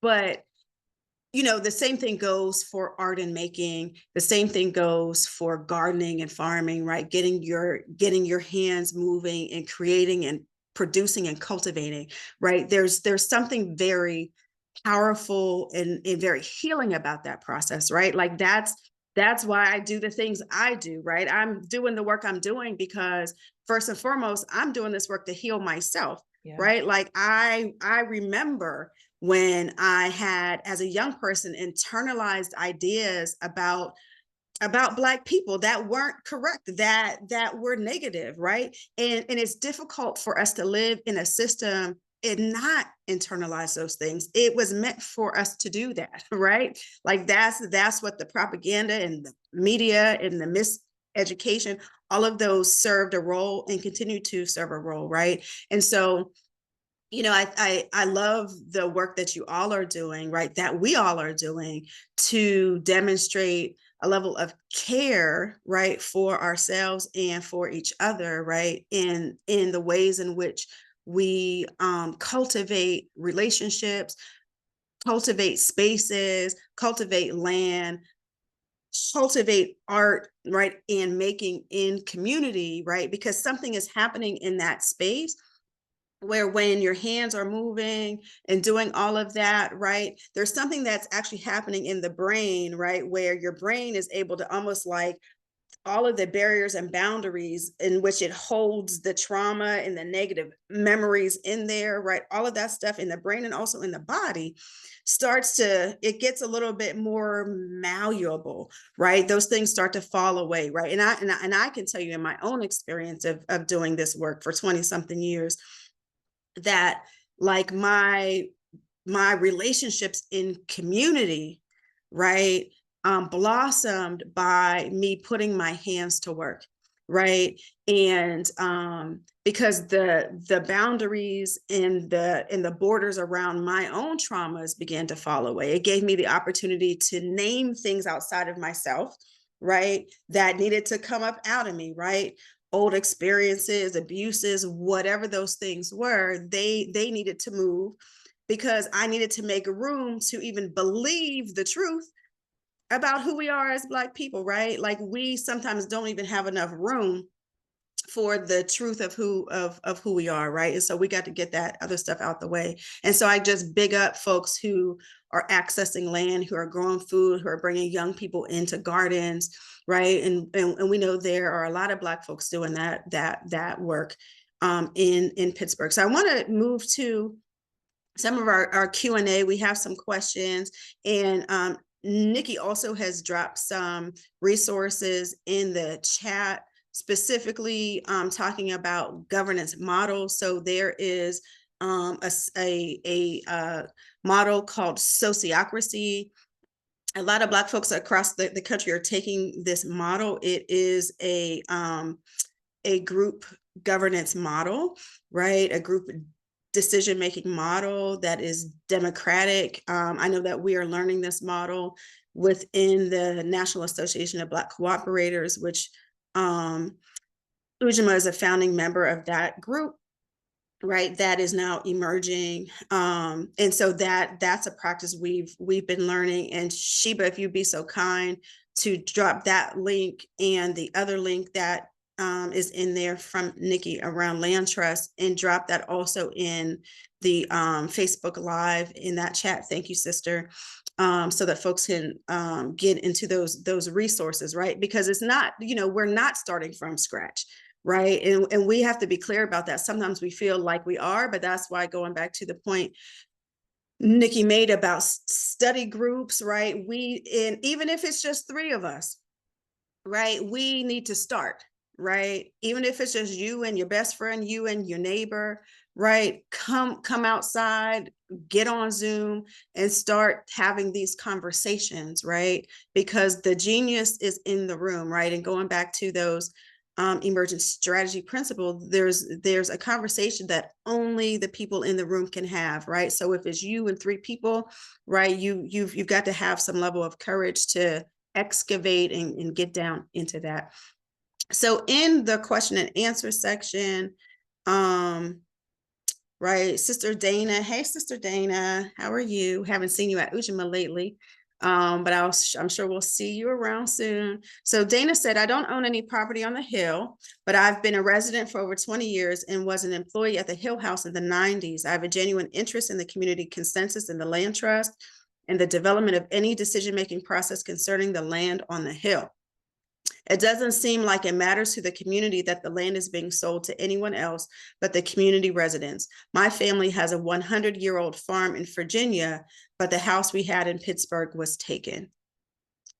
Right. And so thank you for joining this conversation, Dana. She asked the question earlier about also how do we get more community members to engage in this conversation? It's really about us continuing to bring this conversation up, right? Like we plan to have some more collective courage Zoom calls like this, but we also plan to do some more in-person things. We're working with Carol in the consensus group, and we have a series that we're bringing in different folks, right? I was there, Carl was there, right? And we're sharing the knowledge we have in community. And so you can definitely get on the Hill District Consensus Group mailing list and all of that. So that's there. So folks who are in the Hill District and want to engage in this conversation, we're all available, right? And we can help to connect you. Brother Mavery. Lakeisha, could I jump in for Yes, something sure. on that question about like getting more people involved? I Mm-hmm. think something that Jacqueline said really sparked a memory for me, right? Because she said that it grew out of an action. And ours also grew out of an action, right? We had all been working as community organizers. And like I said, it was like hard to get 20 people sometimes to show up in a room for these things. Sometimes, the study groups, like you said, were 3 people. So we all know this, but I'll just sort of like speak it too, right? The power of actions to sort of captivate the public imagination and energy, like, should not be underestimated. And we're smart enough to make that work strategically, right? So, to Carol's point, right, you're thinking about the public lands that are available, right? Like identifying a target, mobilizing an action, and then using that action to create the mailing list, right, for all the people that we're going to call back to do the work, has been such an important, like, sort of piece of the DCR, the downtown Crenshaw story, right? Like those 400 people that showed up on our first Zoom didn't just sort of come from nowhere, right? We'd interacted with them in other instances, but a lot of people peel off from meetings when they feel like they're taking too long and it's the process is, but people come back when there's an action, right? Same thing with Black Lives Matter. I was a core organizer for Black Lives Matter for like a solid 7 years. Now I probably go to the monthly meetings and then I show up when there's an action. And I think that is an important part for how we can really activate our community, right? Is actions from the outside very often looks spontaneous, right? Everybody believes that Rosa Parks just didn't want to get off the bus that day, but that's not true, is it? It would have been a very long planned action, right? They chose a strategic target, they chose a strategic person, they chose a strategic time and place, they made a press about it, and it spawned a movement. So we just have to remember that while the outside world thinks that sometimes the things that we do are just a bunch of like angry folks getting together with signs, we've always been really, really smart and really strategic about using actions to generate public interest within our community and outside of our community. Ah, Shay, thank you. Thank you for adding that. And Yeah, I thank you, like to Nikki. say they're generative actions. Like, it's Mhm. like, what are we doing to build ourselves? Because it doesn't always have to be that I'm angry at something. Sometimes it's the call in to say, actually, we should be thinking about this differently. Let's talk about it, and having the spaces to do those things. So exactly that, Nikki. It's Jackie. It reminds me, like, one of my biggest pet peeves, but I got a lot of grace for our community, is when Black folks say, if only Black folks would work together, if only we would, and sometimes they'll say it while we're in a room having a meeting about the thing we're doing together. Working And together. so, right. And so it's really important, right? Because going back to Adrienne Marie Brown and those core strategies for emerging a new thing, right? Is that, like, we have to be, one is like, we just got to be really clear about like what it is we're doing, right? And name those things, right? Because sometimes we're so like caught up in the propaganda of this other stuff, right? But we forget the fact that like we're actually the people, you know what I'm saying? And so, yeah, I want to just go back to, I don't want to leave our questions hanging here. So we just have Brother Mavry saying he's our partner, our Black collaborator partner in Charleston, West Virginia. He's saying he's so inspired by all of the work, but especially what's happening in Co-op Crenshaw, born and raised in South Central, right? And he said he could use your collaboration on work we're doing now in Charleston, West Virginia. And Jessica, she had to roll. She said, thank you, Jessica Moss, for coming through. Tyra as well, saying thank you for holding this space. And Brother Mavry specifically said, Nikki, he's interested in the land trust. Now, there was one question about the capital stack, which Yes. I also would like to know more about, because I think what happens is we hear about all these financing tools that might be available, but it's good to name them, because I think it's just vital to say, like, this is what we had access to and this is why, or this was the type of entity that we created to have better access to some of these other tools. Yeah. So if you feel comfortable sharing that, Nikki, could you? Yeah, and I'm happy to share with you too, like some of the decks from back then, because I'm trying to remember this from a few years ago. But so the lion's share of it was definitely donor dollars. It was something like, I want to say about $70 million of just straight up donor funds. And then on top of that, we stacked, I want to say, about $40 million in debt financing, but we were very careful on sort of like negotiating the interest rate on that debt. And then the final bit did have to be completed by another equity partner. And we also worked with another neighborhood housing association who had an endowment available for deployment with some negotiated returns. So it was a few different pieces. And then I wonder, probably Carl might be able to speak to this more, but there's also affordable housing tax credits. So since the project was committed to developing a certain number of affordable housing units, and then we also, big chunks of Los Angeles are in is it called a revitalization or a redevelopment loan? Yeah. So there's like some beneficial like tax elements that went into that we were able to share with our partners. But what was really frustrating, I think, was we had to rearrange things several times, right, in this effort to appeal to the seller, who was Deutsche Bank. For anybody knows, they're also like just evil all over the world. But Deutsche Bank, and I think it reminds me that the that like the banks or the lenders, right? They would like always tell us to like remake ourselves in their model. And the truth is that the goalpost was just always going to keep moving because they just didn't want to sell it to us, right? I think we've all been through this also like in our personal lives when we realized that somebody was really never going to do business with us, but because we're Black, it was just, they were trying to figure out a few different ways out of it. But yeah, donor dollars have been our biggest core element. And I still think that they're such an important part, even though they are much more difficult to access these days. Can you talk about the micro donation fund and like how you structured that? Because I feel like from a, how do you start in a small place? Or how do you start from at a lower level to build up to the thing? I think those are the tools that folks are really wanting to talk about what we're building to when we talk about building a culture. I think we're trying to figure out how you build a culture and show progress and we're building the funds. Yeah. Yeah. So the micro donation thing is interesting because basically we're just telling folks basically to subscribe, right? So that your account gets debited for something like $10, $20, $40 a month. But this ties back to what I was saying about actions, right? Like, so when we would do these huge actions, right? You've got all your community members pouring out. And if you're strategic and you make sure that that's covered in the press, right? A lot of the micro donation subscriptions were coming from outside of our community, right? We're cash strapped, right?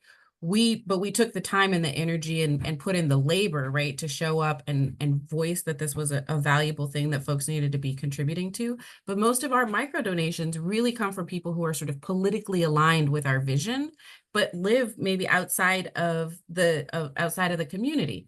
And I think that, that's a beautiful model. I want to share some more resources with the group too, but I learned about another group in Vermont who's doing something similar where like white homeowners were actually willing to pull equity out of their homes to create a home purchasing pool so that local Black homeowners could buy houses in the neighborhood, right?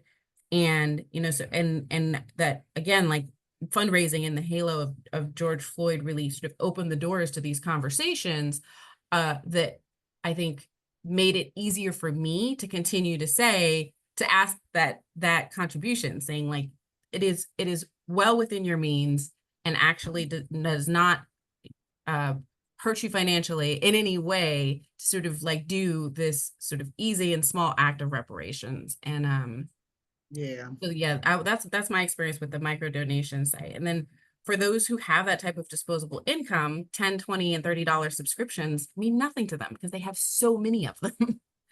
And so that is like a fund that just sort of continues to grow. But it is really built on, again, like capturing sort of that public imagination through the incredible organizing work that we've always done within the Black community. Thank you. Yeah, I think even you saying like capturing public imagination, right, is like major because, through oppression and through all of these negative experiences, right, people oftentimes, right, Black folks don't expect different outcomes. Like they just don't expect anything different to happen in their lives, right? Like everything. And yes, we are under a challenging system, right? But so much of it is like, oppression can definitely strike down the imagination. And if we can't get to a place, right, Jackie, where folks believe that things can change, right? And that's why, again, like, having our history hidden from us, right, of not even understanding the things we've done, right? The fact that we don't even know that Black folks created Belmar Gardens.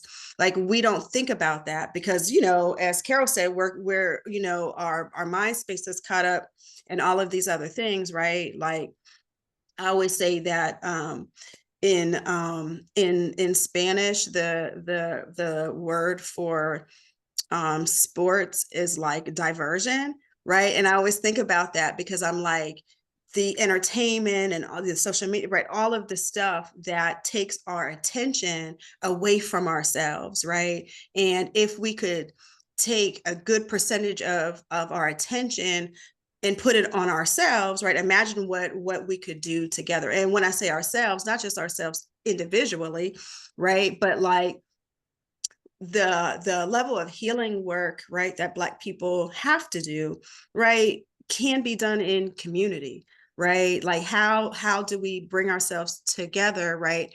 And read these stories of collective courage of Black folks from the past, right? And because these are real things that happen. Like Black folks really did a lot of amazing things and continue to do a lot of amazing things, right? What's happening in Crenshaw is absolutely amazing, right? But also there are examples right here in Pittsburgh that are absolutely amazing, but we're not giving ourselves the opportunity, the opportunity to give ourselves the attention to uplifting those stories, right? And if we can uplift those stories and have more stories circulating in our minds and our hearts about what we've already done, right? Then it's like we can tap into this imagination of what is actually possible, right? Because there's things that have happened that Black folks have done that we just need to do again, right? And how can we go into the playbook?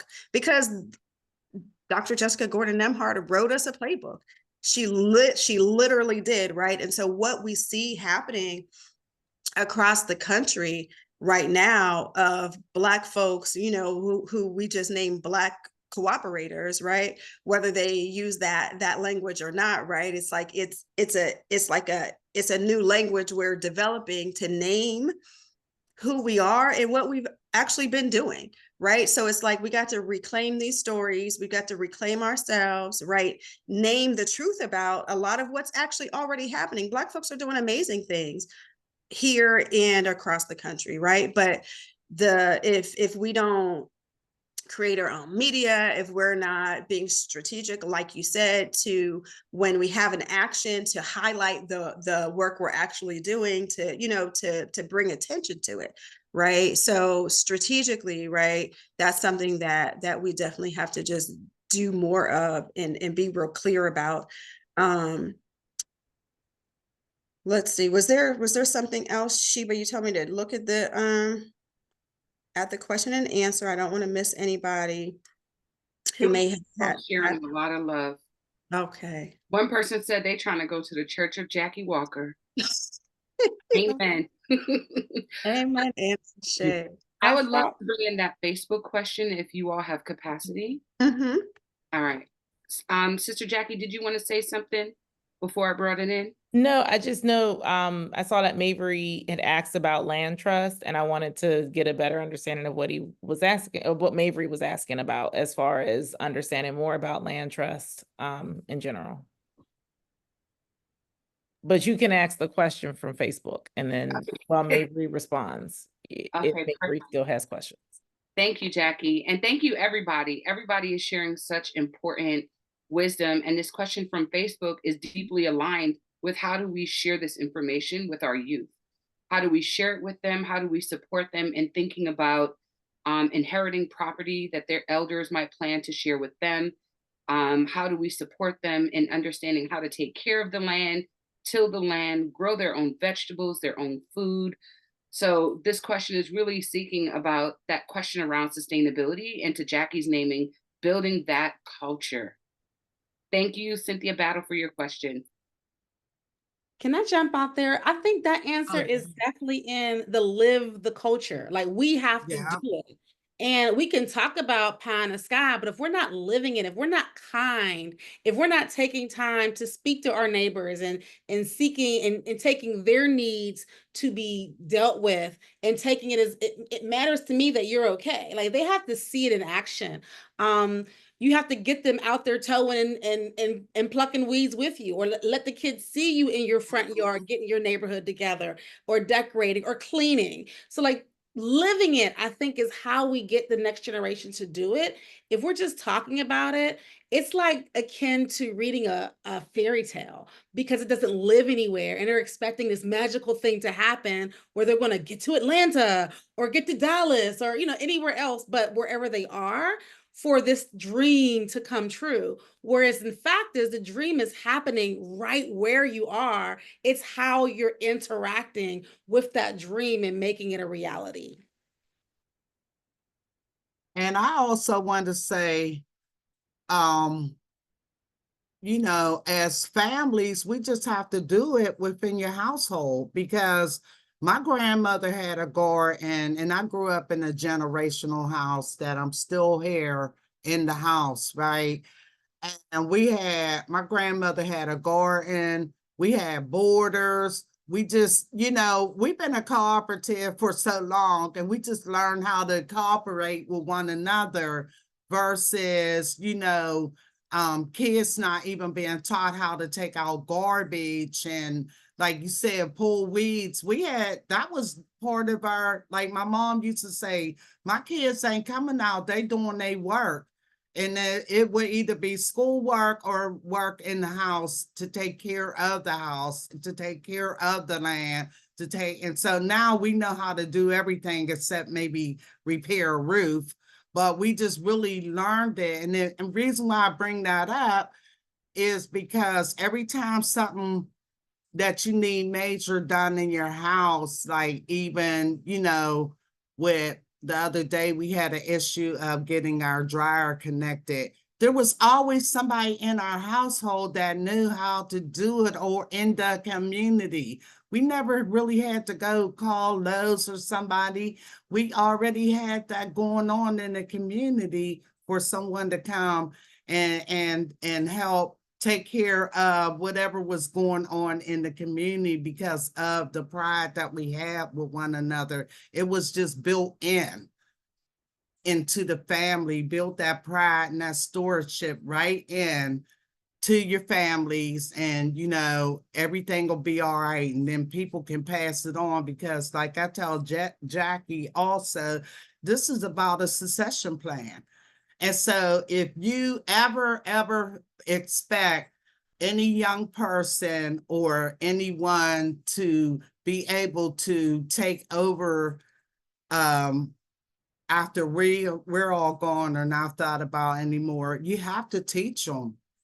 And it's a generational learning back and forth, because we can learn from them and they can learn from us. Yeah, I think I would just build off of what Carol was saying, right? We can learn from them too, and the value of also like giving them tasks and important work. You guys probably all saw my kids walking behind me here. So I've got all ages, and I'm struggling with this also, right? But I would take a big page from the things that I've learned working within the Black Lives Matter movement, right? That it was a movement that was founded primarily by women. So as you can imagine, our meetings early on were full up with kids. And what I remember growing up going to political meetings, it was always the grown-ups talking and the kids were just like sleeping under tables. But like within BLM, I think we really flipped the script, right? We close out the meetings with the Asada chant, and it is the children who lead us in that chant. But also just functionally within the meeting and within the org, we were constantly passing them the mic. It was like at events, like let the youth speak. In the meetings, allowing them to give us their insights and to challenge us sometimes, which is, its own tension for sure. But yeah, I think that's the only way we can build that next future generation of folks. I don't have any answers. I only have ideas. Thank you. And ultimately, we're building a community of practice, right? And I always say, like, there's none of us have all of the answers, right? All of the answers are in all of us coming together, right? Because we each have a piece of it, right? We're each a piece of this puzzle. And when we get together, then the picture is clear, right? So as we get ready to leave this conversation, I just want to, because what's important for us, I think, here in Pittsburgh, is really building. We talked about this before we officially started this conversation at 6, but this practice we have, right, and connecting the dots of the silos of things, right, like this ecosystem work, right, that how do we connect people, but how do we connect people across space, people across organizations, right? And Crenshaw did an awesome job. Obviously, when we look at that circle, that's the model of the liberty ecosystem, right? Just kind of final thoughts from everybody, and or whatever else, Jackie, you might want to share, right? But as thinking about this ecosystem work, right? Because we are ultimately, right, trying to create a new system, right? I always say, like, we are doing this practice work because we're practicing how we live in the world that we are building, right? Like, we're building a new world that we want to live in, and it looks different, it feels different, right? And in our relationships is how we begin to practice those things, right? But we know that some of the system changes, or you know, being able to achieve a cooperative housing apartment building, right, is going to take ecosystem work. And you know, how do we begin to think about that, get into that, right? Like, so that's my final kind of thought, question, provocation. So something that I think about when I think about this ecosystem that we're building is that each of us has the hard work of building capacity within ourselves. We have to do the learning on our own about what all of these things are and how they're supposed to interact with each other. So whether that's a land bank, a land trust, a cooperative, the many cooperative models. It doesn't mean we don't do that learning in community, but what I've learned is what it means to be a good student. And I've been a good student for my life. I put in the work around that. And what I've learned from being a good student is the importance of self-study. And self-study isn't just looking at yourself. Self-study is independent study as well. And that means not just reading information, but sharing what you learned, right? So having conversations about it, that's how you master the information. And then thinking about how you deploy that information, right? So like, that's the next step, is like, now how do I carry this into how I'm going to move in the world? And I think that's one thing that's very important. Inviting young people into all of the spaces, all of the meetings, they're just there. That's how they take ownership. And then I think also making sure that one of the things I love about the Wicked Problems framework is that it acknowledges that people are going to do what's best for them. So design for that, right? Like, as you're building things, you design for the fact that some people are not going to be fully bought into what it is that you have in mind, but that doesn't change what you're doing. And it also doesn't change what they're doing. But you keep doing what you're doing, because the Hill District wasn't built in a day. Homewood wasn't built in a day. It was literally built by the individual actions, familial actions, cooperative action of people who said, I see a vision for myself in this community, in this place, and I'm going to put it out there. Ujamaa exists for those reasons. The consensus group exists for those reasons. So we all have to figure that out for ourselves and move accordingly, and be not deterred when people tell you that they can't see what you see. Ashe. That is the Church of Jackie Walker right there. Any other final thoughts? Yeah, that's Niki, that's one of my favorite African proverbs, right? If you want to go fast, go alone, right? But if you want to go further, we go together. Ashe, all day long. Any final thoughts as we get ready to get out of here? I have a final one. I think for me, outside everything that Jackie says, you have to stay in love with the people. I just love our people. I don't care what. I love us. And that just means so much to me, that we are just loved. And so I just, every day, all day, I mean, I had a lot of bumps in the on the ground. And some days I just feel so energetic. I'm gonna just go out here and I'm gonna do this and I'm gonna do that. And it might not work out okay, but long as I did some love work, whether smiling or whatever I did, and my heart was on my sleeve, that's what all this is about. And whatever we can do, it'll come together, because it's all about love. Ashe.